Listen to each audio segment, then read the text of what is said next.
Deputy Leader Richard Tice joins me now. Good morning, Mr. Tice.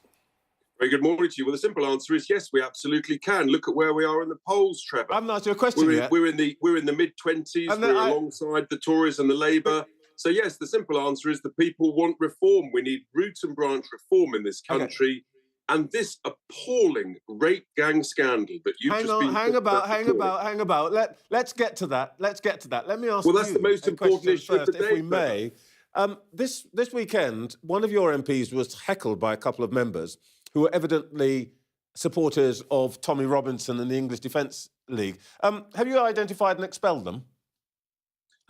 No one's interested in a convicted criminal, Trevor. We're talking about the most horrific I'm interested scandal. in your members. Have you found the two people who stood up and heckled Lee Anderson and said Tommy Robinson should be freed? Trevor, are you going to ask questions about the most important, horrific scandal? Yes, I am. But I am. If you get to the point where you answer the question I've asked you. No one's interested in your juvenile questions about some heckler at some event a couple of nights ago. Focus on the really important thing. Do your job properly. I see. We're starting the new year with a message of peace and goodwill, are we? Let's just deal with the question I asked you, then we can get on to the things you want to talk about. Have you found those two? Have you found the people who heckled Lee Anderson, and do you plan to expel them? Answer yes or no, and then we can get on to the things you want to talk about. It's irrelevant, Trevor. What's relevant is we want a national inquiry into the most horrific scandal. That's what tens of millions of people are focused on. That's what your viewers want to hear about. Instead, you're pursuing some juvenile line of Forgive me, Richard, I know what my viewers want to hear about. Trevor, look, what I'm going to take from this is that, my dear Trevor, that reform on the reality, will tolerate members of the English Defence League in their membership, which is fine. Let's talk about the thing you want to talk about. Let's talk about the important things that Robert Jenrick, listen and talk about. Let's talk about the thing you want to talk about. Robert Jenrick yesterday put out a statement which essentially was about this issue of grooming gangs. And what he said was, amongst other things, was that this scandal had started with our importing hundreds of thousands of people from alien cultures. Do you agree with that? Look, tragically, there has been a massive, massive cover-up of a horrific grooming gang scandal by people mainly of Pakistani heritage, some of whom may be British-born, many of whom may have come to the UK.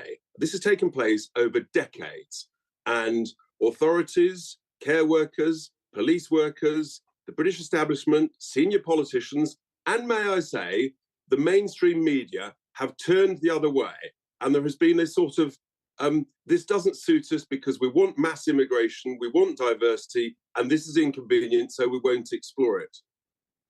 Well, I don't think that you can accuse Sky of that. Sky's been covering this for years. And if I may say so from a personal point of view, you will know that I was expelled for a while from a particular organisation for talking about exactly this. I just want to get clear where you stand on it rather than what you think about everybody else. Do you agree with Robert Jenrick that the law is being applied differently to different ethnic groups? I think we definitely do have two-tier justice. I'm afraid we've seen it in 2024 on multiple occasions. And I think with regard to this horrific rape gang scandal, yes, I think we've seen two-tier justice. I think we've seen a form of racism. If white men had sexually abused children of a different skin colour in northern towns, there would have been absolute outrage amongst the mainstream media and the political class. But instead, because it was Pakistani men against white British children, there was no such outrage. There was a deliberate cover-up, and what we need to see is a full, open, transparent inquiry with the possibility of prosecutions to follow, because this is a bigger scandal as the infected blood scandal, as the post office scandal, quite possibly even worse. The simple truth is we don't know. We need to know. That's why we need a full inquiry. May I ask you something which is of interest to us here at Sky? Nigel Farage has hinted at legal action against Kemi Badenoch after she implied that you'd falsified your membership numbers. As you know, we took a look at it and we said it's fine. We think it's legit. What's happening What are you doing with the Tories? But the thing about illegal action is you have to prove harm. The truth is that Kemi Badenoch has helped us, so we're sort of thanking her. But what we'd like is an apology. I think Chris Philp has just confirmed we're not going to get an apology. So instead, what Nigel announced yesterday is that we're going to instead make her constituency a key target seat for reform at the next general election. We think that might focus the mind of the leader of the opposition actually on what really matters, and that's what voters think. And I think voters are appalled at the suggestion that that we were not being truthful about our membership numbers. Look, we all make mistakes, even you, Trevor. When we make them, the simple answer is just apologise and move on.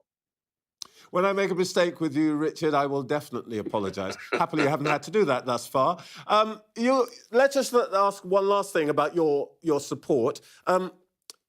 Your perhaps highest profile supporter is Mr. Elon Musk. He is, in this country, even more unpopular than Kemi Badenoch and Keir Starmer. Is it really smart for Nigel Farage to be cuddling up to him? Well, I don't accept your premise whatsoever. He's selling some 40,000 fantastic cars, totaling a value of some couple of £billion a year. We like his cars, but not necessarily his politics. Hang on. You've asked a question. Give me the courtesy of answering. Millions of people use his platform X. Huge numbers use his Starlink platform. So actually, I think Mr. Musk is rather popular and appreciated by many people in this country. But so you're happy to have Elon Musk on your website as a prominent supporter, whether or not he gives you money. By the way, has he given you any money? He's one of the greatest entrepreneurs in history, and he's got serious investments in this country. He's paying serious quantities of tax in this country. He's producing great products that appeal to people in this country. Quite rightly, he's a great interest in the politics of this country and the economy growing. And at the moment, the economy is going south fast, thanks to this incompetent Labour government. Richard Tice, thank you very much for your time this morning. Thank you.